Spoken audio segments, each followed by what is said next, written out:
Made in Egypt to Africa. Egypt, it's a great country. Lots of great things in Egypt.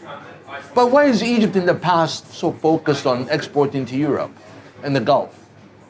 Well, on the southern side of their border, there's so many different countries that China is benefiting from. Since 2009, China has become the biggest partner of Africa.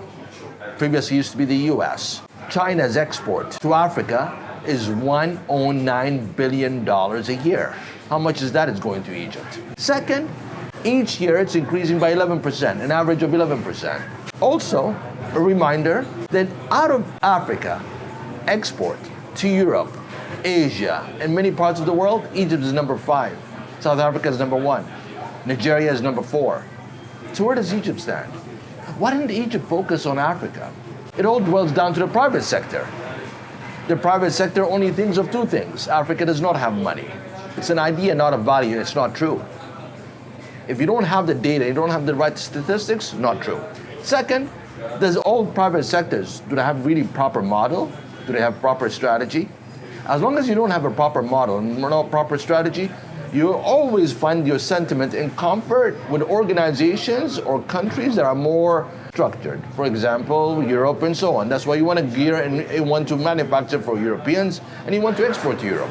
But in more cases, Europeans or majority of Europe don't find these products relevant. So who are you going to send to or who are you going to sell to? If you can't see the opportunity in Africa, your organization is the problem, not the continent.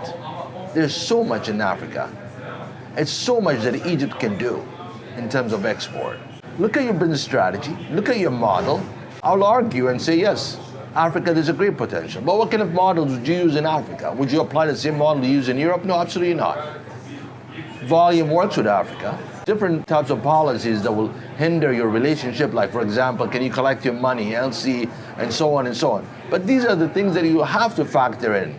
Like any other organization, if you just do the simple SWOT analysis, you're going to find that as a threat. You'll probably go and say, okay, well, I need to look into this.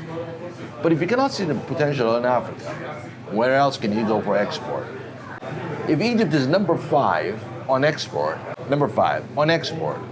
and Nigeria is number 4 on export, and South Africa is number 1 on export, Africa does count a lot on Egypt. And I see a great potential for focusing on Africa. Have a good one.